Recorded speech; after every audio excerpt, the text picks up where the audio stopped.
routing context. Internet virtual router. Okay everyone, in this video we're going to take a look at routing context, or better known as virtual routers. So this particular feature on the Palo Alto will allow you to separate routing instances. In a better term, you can have interfaces allocated to a router, and quote router because it's still a router. The only difference here is virtually created on the Palo Alto. So you have two interfaces. One is sitting on the outside side of your network, in this case the internet, and the other one is sitting on the core side or the inside, and then you allocate that side of your network into router 1, and then you create virtual router 1.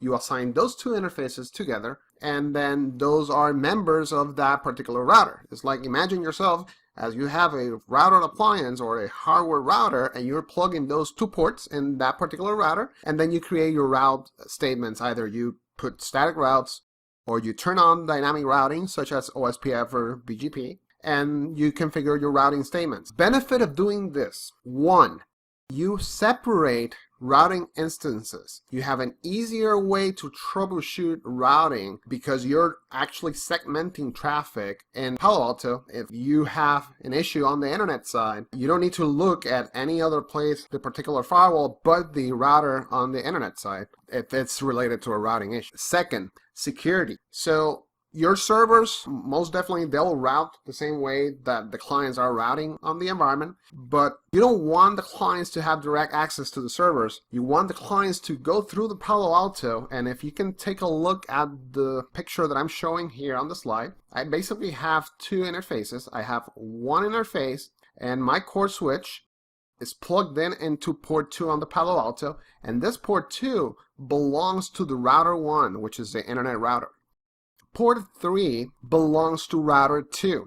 On my core switch, I have a routing statement or a static route saying if I want to go to the internet, please send all traffic to the IP that is assigned on interface Ethernet 2. So now everyone basically will hop onto the Palo Alto and hit this router, and from there you go straight to the internet.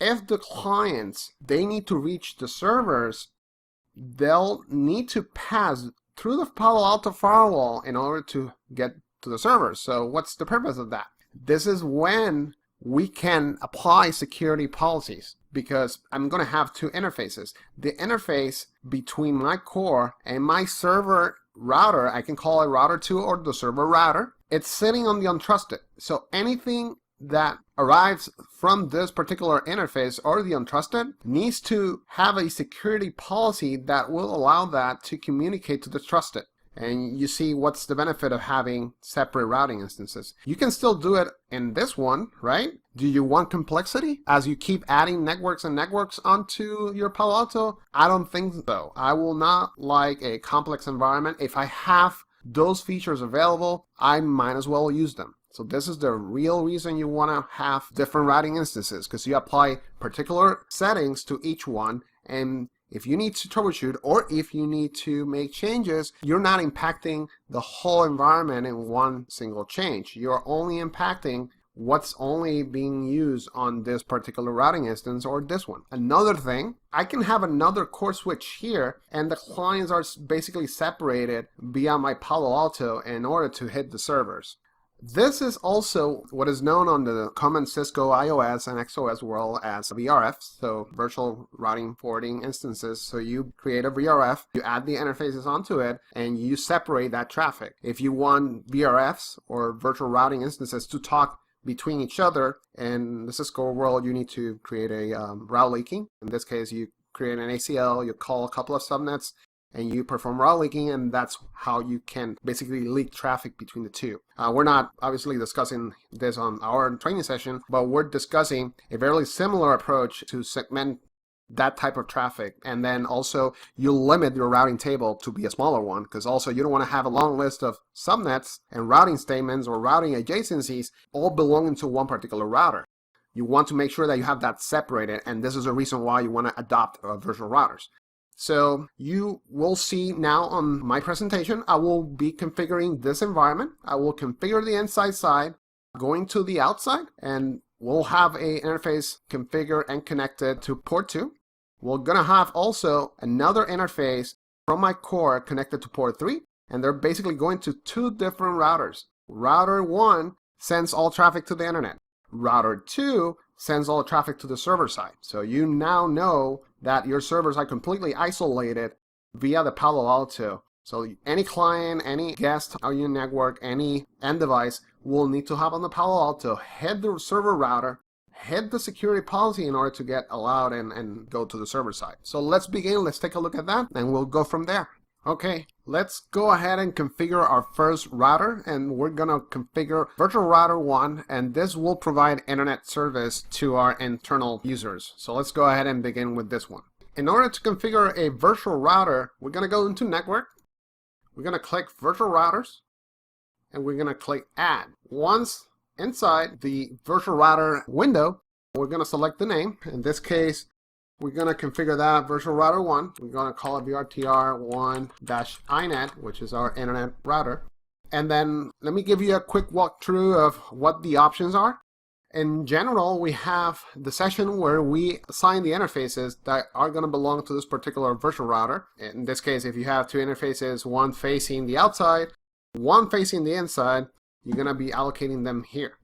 Equal cost multipathing, if your environment needs to have equal cost multipathing, you can enable here, add the two interfaces, and enable ECMP. We're going to go here into static routes, and this is where you add static routes onto this particular virtual router instance. If you want to add a particular route pointing to an interface, you can add it here. So if we click add, in this case, say I want to go to the outside, and this is my default route, or the quad 0 route, and basically select 000, and then we can point it to a specific interface that belongs to the virtual router, and this is, we're going to be allocating the interfaces in a bit. Once we allocate them, you should be able to select it from here. Next hop, then we're going to tell, okay, in order for us to get to this destination, this is my next hop on the interface that I'm selecting, and that will send the traffic to that destination, and then from there, the forwarding router will take care of it. Distance, depends on if you have multiple static routes, and each one will have a preferred distance over the other. So we're going to be creating a preferred route versus the other. You can tweak this here. A metric, you can set metrics per route, and again, it's a way to do some routing customizations or do some sort of basic routing engineering in this case. Route table, in this case, is a unicast route table. You can configure a multicast. If you are routing multicast on the Palo Alto, you allocate this particular route as a multicast route. Bidirectional forwarding detection, if you want to enable BFD on the interfaces, so you have a faster reconvergence in case the interface bounces, you have a faster way to send that hello versus the normal second interval that it's by default. So you can enable BFD here. Monitoring, if you want to monitor the path and then select, hey, this is the condition that I want to have in case this path path A went down, I want to switch to path B. You can configure it, and then you need to have path monitoring enabled for this to work. So let's go ahead and continue. If you want to do redistribution, either static into dynamic, you can do it from here. It has the options for both IPv4 and IPv6. Enabling RIP, very old routing protocol. I will be surprised if there's still internal environments using RIP, but I've seen it all. So I most certainly will be able to see one. OSPF, same thing, very common. You configure OSPF. We're going to be configuring that on the server router. So I'm going to show you how to configure OSPF. You have version 2 as well as version 3. So we can select either one of them, what your environment is currently running. BGP, you have the option of going full-blown BGP, and again, you select enable, and then you add the properties, and you're good to go. Multicasting, you can configure a local RP or rendezvous point for specific multicast. SSM, having interfaces participating in multicast.